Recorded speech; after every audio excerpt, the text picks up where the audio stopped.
నమస్తే. కథా శీర్షిక బంగారు గాజులు. రచన డివి రమణి గారు. చదువుతున్నది రాధిక. ఇక కథలోకి పెడితే, ఏటండి నిజమేనా? నమ్మశక్యంగా అన్నట్టు అడిగింది జానకి. అవును నిజమే. సాయంత్రం అన్నయ్యని కూడా అడుగుతాను. డబ్బున్న ఈ విధంగా ఖర్చు పెట్టలేము కదా, బాధగా అన్నాడు రాంబాబు. అయినా మీ అమ్మగారి ఛాదస్సం ఎక్కువైపోతోంది సుమా, దీర్ఘం తీస్తూ అంది జానకి. ఏమో కావచ్చు నసిగాడు అంగీకరించలేక. పెరట్లోంచి లోపలికి వస్తున్న సత్యవతి చెవిన వీళ్ల మాటలు పడ్డాయి. చిన్నగా తనలో తాను నవ్వుకుంది. ఒరే రాము, ఓసారి వెంకటేశాన్ని రమ్మని పిలు, నేను పిలుస్తున్నానంటే వస్తాడు అంటూ అక్కడ ఆగకుండా లోపలికి వెళ్ళిపోయింది. ఇంకా దీనికి వెంకటేశం కూడాను ఎందుకుట? పని పాట లేకనా? అడగకుండానే సలహాలు ఇస్తాడు, అడిగి మరీ నీతులు చెప్పించుకోవాలా? విసుక్కున్నాడు రాంబాబు. రాంబాబుకు ఓ కూతురు సుజన, కొడుకు సుదర్శన్. వనస్థలిపురంలో ఇల్లుంది. మొదట ఓ 25 ఏళ్ల క్రితం సత్యవతి పిల్లలతో ఆ ఇంటికి వచ్చింది. మొదట ఒక గది, తర్వాత అలా చిన్నగా పెంచుకొచ్చిన గదులతో క్రమంగా పక్కలో పోర్షన్, మేడ మీద ఓ పోర్షన్ వేశారు. మేడ మీద బ్యాంక్ మేనేజర్కి అద్దెకిచ్చారు. నిజానికి ఆ ఇల్లు సత్యవతిదే. ఆమె ఎంతో జాగ్రత్తగా ఇల్లు గడిపి పైసా పైసా చేర్చి దాచిన డబ్బుతో కట్టిన ఇల్లు. ఆ ఇల్లంటే ఉండే మక్కువ కొద్దీ ముందు వైపున్న గదికి వెనుకగా మరో గది దక్షిణ వైపు కట్టుకుని అక్కడే ఉంటుంది. తన మంచం, కూలర్ అన్నీ తనే కొనుక్కుంది. ఆ ఇంట్లో తన చేతుల మీదుగా నాటిన కొబ్బరి చెట్లు, మామిడి చెట్లు, జామ చెట్లు, సీతాఫలం, సపోటాలతో పాటు కరివేపాకు, అరటి చెట్టు కూడా నాటింది. ఆ రోజుల్లోనే మార్కెట్కు వేసేది. ఆ విధంగా కూరగాయల వాళ్లకే రోజు వడ్డీకి డబ్బులిచ్చేది. మిషన్ మీద బట్టలు కుట్టి డబ్బు సంపాదించేది. జానకి టీచర్ ట్రైనింగ్ పూర్తి చేసుకుని స్కూల్లో టీచర్గా చేరింది. రాంబాబుకి ఓ ప్రైవేట్ ఆఫీసులో గుమస్తా పని. అద్దెలతో, 2 జీతాలతో ఇబ్బందులేవీ లేకుండా గడిచిపోతోంది. ఇంకా అవసరాలు వస్తే సత్యవతి ఉండనే ఉంది. పెద్ద కొడుకు సాంబయ్యకు విశాఖ స్టీల్ కంపెనీలో పని. వైజాగ్లో ఉంటాడు. ఒక కూతురు, కొడుకు. 2 పెళ్లిళ్లు జరిగి స్థిరపడ్డారు. రాంబాబు కొడుకు ఇంజనీరింగ్ చదువుతున్నాడు. కూతురికి మంచి సంబంధం వస్తే పెళ్లి ఫిక్స్ చేశారు. రాంబాబుని పిలిచి సత్యవతి, అమ్మాయితో పాటు నాకు ఓ 2 జతల గాజులు చేయించరా, బంగారం ధర తగ్గింది కూడాను అని చెప్పినప్పటి నుంచి రాంబాబు మనస్సులో లేదు. ఉన్నదాంట్లో సర్దుకుపోయే తత్వం అతడిది. ఏమనాలో అర్థం కాని పరిస్థితి రాంబాబుది. జానకి కూడా చాలా దిగులుగా ఉంది. కొంచెం కోపంగా కూడా ఉంది. గొణుక్కుంటూ పనిచేసుకుంటోంది. సాయంత్రం ఇంటికొస్తూ పబ్లిక్ టెలిఫోన్ బూత్ నుండి రాంబాబు అన్నయ్యకి ఫోన్ చేశాడు. విషయం వింటూనే సాంబయ్య ఆశ్చర్యపోతే భార్య పార్వతి నిర్ఘాంతపోయింది కూడా. అయినా ఈ పెద్దావిడ చేతి గాజులు ఎవరు చూస్తారట అనుకున్నారు.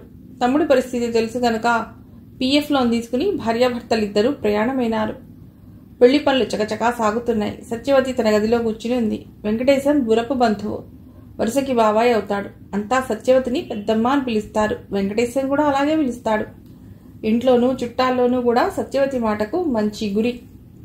ఎవ్వరూ ఎదురు చెప్పరు. ప్రతి ఏడాది ఓ కాసు బంగారం కొంటుంది. ఏం చేస్తుందో ఎవరికి ఇస్తుందో తెలీదు. అయితే పిల్లలకి ఆస్తి ఎప్పుడో రాసిచ్చేసింది, తన దగ్గర ఉంచుకోకుండా. పెద్దవాడికి పొలాల మీద శిస్తులొస్తే చిన్నవాడికి ఇంటెద్దలు వస్తాయి. ఇద్దరూ విధిగా సత్యవతికి ఎంతో కొంత ఇస్తుంటారు. వాళ్ళు ఇవ్వకపోతే సత్యవతి ఓ 2-3 రోజులు చూసి తనే అడిగేస్తుంది ఆ డబ్బు.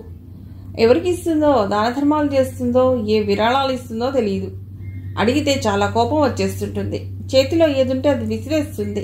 ఇక ఏకరువు పెడితే ఎవరెవరు తనకెంత డబ్బు ఎగ్గొట్టారో, ఎంతమంది మోసం చేశారో చెప్తుంది. అందువల్ల ఆమెకి కోపం తెప్పించరు అయిన వాళ్ళెవరు.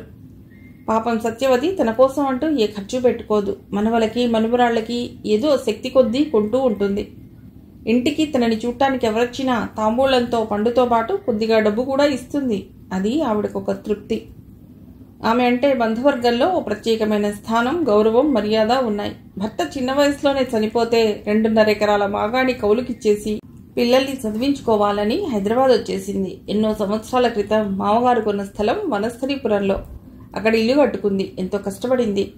ఆ ఇంట్లో ప్రతి ఇటుక ఆమె శ్రమకు ఉదాహరణలు. ఆమె స్వాభిమానం అంతా మెచ్చుకుంటారు. చెయ్యి చాచి ఎవరిని ఏమీ అడగలేదు. ఎవరైనా దయా జాలి చూపబోతే మండిపడేది. పెద్ద కొడుకు సాంబయ్య స్టీల్ ఫ్యాక్టరీలో తనతో పనిచేసే అమ్మాయిని పెళ్లి చేసుకున్నాడు. కులాంతరం అయినా సత్యవతి పెదవి విప్పలేదు. చిన్న కొడుకు రాంబాబుకు మేనకోడలిచ్చి పెళ్లి చేసింది.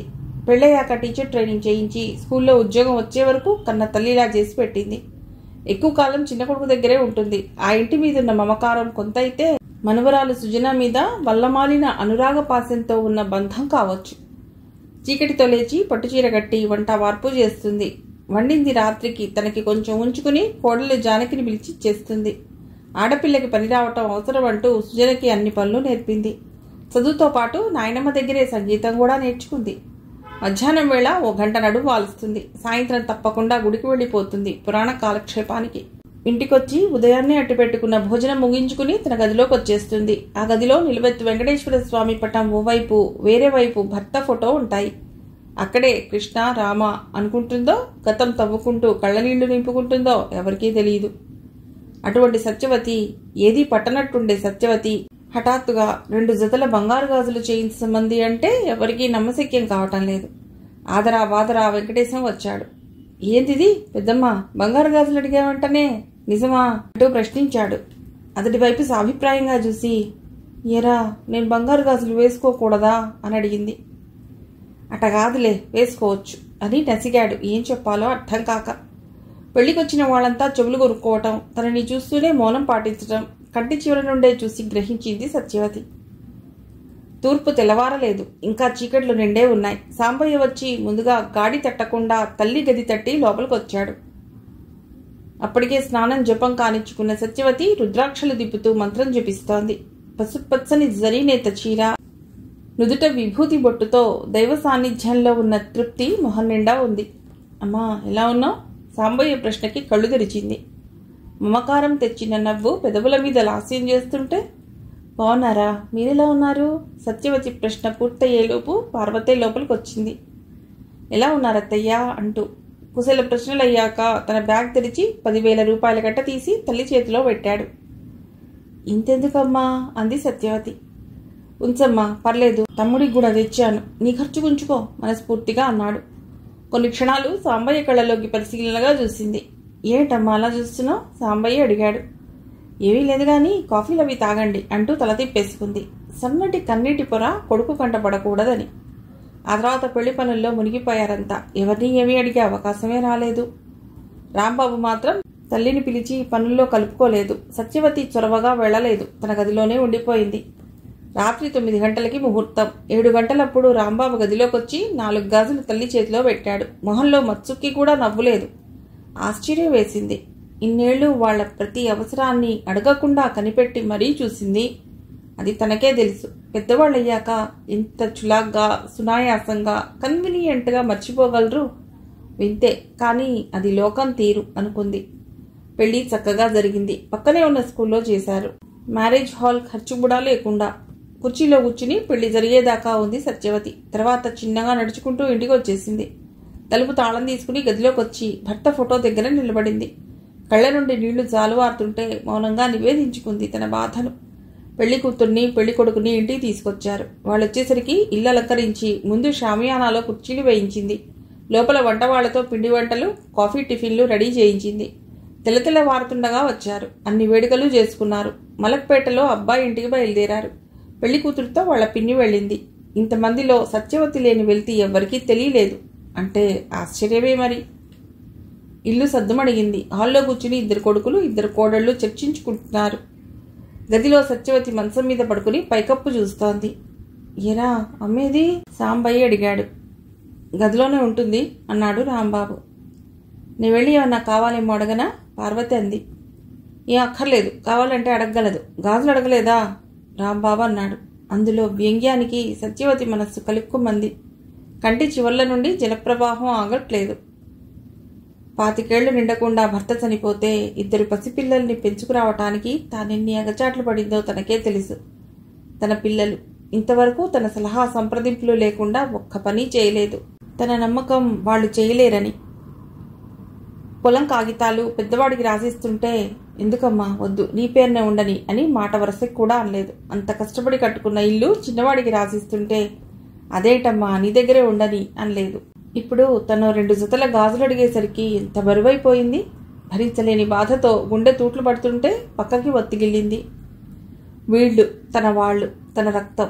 రేపు తలకొరివి పెట్టడానికి ఎన్ని వంతులు వేస్తారో, లేదా పీడ విరగడైందనుకుంటారో అన్నా అనుకుంటారు. ఇందుకోసమా తన జీవితాన్ని పణంగా పెట్టింది? తన యవ్వనం హార్తికర్పూరమైతే మౌనంగా విధికి తల వంచింది. ఎంతమంది తనని మళ్లీ పెళ్లి చేసుకుందామనుకున్నా ఆ పిల్లల కోసమే బతికింది. అన్ని కోర్కెలు అవసరాల్ని కూడా చంపుకుంది. ఆలోచనలతో ముడిపడని వాస్తవాలని ప్రస్తుతంతో సమన్వయం చేసే పోరాటంలో గంటలు గడుస్తున్నా సత్యవతికి మాత్రం నిద్ర కరువైంది. తెల్లవారింది. బారెడు పొద్దెక్కింది. ఇంకా అమ్మ గదిలోంచి రాలేదేమిటి చెప్పమా అంటూ తలుపు తీసుకుంటూ లోపలికెళ్ళాడు సాంబయ్య. ఆమె లేదు.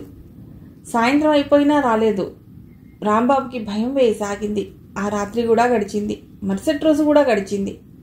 పోనీ పోలీస్ రిపోర్ట్ ఇస్తే అంది పార్వతి. ఓసారి గుడికి వెళ్ళి అడగండి జానకి అంది. రాంబాబు సాంబయ్య చిన్నగా నడుచుకుంటూ రామాలయానికి వెళ్లారు. వీళ్ళని చూస్తూనే పూజారి గారు ఆప్యాయంగా పలుకరించారు. రండి రండి, పెళ్లి బాగా జరిగిందా అన్నాడు పూజారి. తల్లి గురించి ఎలా అడగాలో తెలియక దిక్కులు చూస్తున్నారు. లోపల నుంచి అరిటాకులో ప్రసాదం తీసుకొచ్చి ఇచ్చారు. సాంబయ్యకి కళ్లలో నీళ్లు తిరుగుతున్నాయి. తమాయించుకుని, స్వామి మా అమ్మగారు అని అతడి వాక్యం పూర్తి కాకముందే, అదేమిటి కాశీ వెళ్లారు కదా, మీకు తెలియదా? ఇక్కడి నుంచి ఓ 10 మంది దాకా వెడుతుంటే వాళ్లతో కలిసి వెళ్లారు. మీరొస్తే ఇవ్వమని ఓ పెట్టి ఇచ్చారు, ఉండండి అంటూ లోపలికి వెళ్లి ఓ చిన్న అట్టబెట్ట తెచ్చి ఇచ్చారు.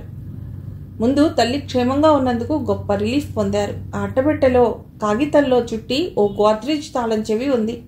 ఆ తాళం సత్యవతి బీరువాది. ఆశ్చర్యం, ఇంట్లో ఇంతమంది ఉండగా పూజారి గారికి ఎందుకు ఇచ్చారో అనుకుంటూ తీసుకున్నారు. సరే మేము వెళ్ళొస్తాం అన్నాడు రాంబాబు. ఇంకేమన్నా చెప్పారా సాంబయ్య అడిగాడు. లేదే, ఎందుకు ఇలా అడుగుతున్నారు ఆశ్చర్యంగా అడిగాడు పూజారి గారు. ఏం లేదు, మేము వస్తాం అని ఇంచుమించు పరుగులాంటి నడకతో ఇల్లు చేరారు. జానకి పార్వతి ఇద్దరూ గుమ్మంలో నిలబడి ఎదురు చూస్తున్నారు. తల్లి గదిలోకి వెళ్ళి అప్పుడు చూశాడు ఓ కొత్త బీరువాని. అంతా ఖాళీగా ఉంది. పై అరలో 3 పట్టుచీరలున్నాయి. రెండిటి మీద తమలపాకులో ఒక్కో జత గాజులున్నాయి. 3వ పట్టుచీర మీద ముత్యాల సెట్టు. సత్యవతికి పెళ్లిలో పెట్టింది, మెరుగు పెట్టించింది. ధగధగా మెరుస్తోంది. ఇన్నేళ్లలో పట్టుమని ఓ 4 సార్లన్నా పెట్టుకుని ఉండదు. పేర్లు రాసి ఉన్నాయి. పెళ్లి కూతురికి సెట్, కోడళ్ళిద్దరికీ గాజులు. లాకర్లో సాంబయ్య ఇచ్చిన 10,000. పక్కనే ఓ ఉత్తరం. వణికే చేతులతో ఉత్తరాన్ని విప్పాడు రాంబాబు. సాంబయ్య ఉత్తరం తీసుకుని పెద్దగా చదవసాగాడు. చిరంజీవులు సాంబా రాము. పెళ్లి చాలా చక్కగా చేశారు. సంతోషం. ఒక మాట రా, నేను కోపంగా వెళ్ళటం లేదురా. మీ సంపాదనలో ఖర్చులో ఏనాడు కోడళ్లకి మల్లెపూలు కూడా తేరు కొనలేదు అనేది మీకు కూడా తెలిసిన విషయం. అందుకే నేను వాళ్ళకి అని అడిగితే మళ్ళీ కొనరు. అందుకే నాకు కావాలి అని నేను అడిగితే కాదనరు అనే నమ్మకంతో గాజులు కావాలని అడిగాను. మీకు తెలుసా, జీవితంలో మొదటిసారి నేను నోరు తెరిచి అడిగిన కోరిక ఇది. అంతేరా. ఈ వయసులో సింగారించుకోవటానికి కాదురా. మీరే మీ అమ్మని అర్థం చేసుకోలేదు. ఇంకా మిగతా వారితో పనేంటి? నేను కాశీ విశ్వనాథుడి సన్నిధిలో మనశ్శాంతి దొరుకుతుందేమోనని ఎడుతున్నాను. తిరిగి వస్తాను. మీ చేత తలకొరివి పెట్టించుకోనక్కర్లేనంత వైరాగ్యం నాకు ఇంకా రాలేదురా. కానీ ఎప్పుడొస్తానో చెప్పలేను. ఇంకొకటి అర్థమైంది, సంతోషంగా కూడా ఉంది. నేను లేకపోతే, నా సలహా లేకపోతే మీరేం చేసుకోలేరు అనుకునేదాన్ని. ఎంత పిచ్చిదాన్నో కదా. పెళ్లి చేశారు, మంచిదే. నాకెప్పుడు ఓ దిగులుండేది, కోడళ్ళకి నేనేం ఇవ్వలేదని. ఆ గాజులు నా గుర్తుగా వాళ్ళని వేసుకోమని చెప్పండి. ఇప్పుడు నిశ్చింతగా ఉంది. అందరికీ అన్నీ చేశాను కాబట్టి ఇక దైవత్వం వైపు మళ్లించుకోవాలని అభిలాష. దూరంగా ఉంటే వీలుంటుందేమో. ఈ తాపత్రయాలకు అతీతంగా వెడుతున్నాను. కొత్త బీరువా నా మనవరాలకి ఇచ్చేయండి. ఈ గదిలో నా వస్తువులేవీ లేవు, అద్దెకిచ్చేసుకోండి. ఒక్క మీ నాన్న ఫోటో నా దగ్గర ఉంది. మరికి ఉంటాను. ఆశీస్సులతో అమ్మ. ఇద్దరికీ కన్నీళ్ళు ఆగలేదు. కోడళ్లు కూడా పశ్చాత్తాపం దహిస్తుంటే తట్టుకోలేక వలవలా ఏడుస్తున్నారు. అప్పటి వరకు సత్యవతిని ఆడిపోసుకుని తిట్టిన బంధువర్గం వీళ్ళని తిట్టడం మొదలెట్టారు. కథ సమాప్తం.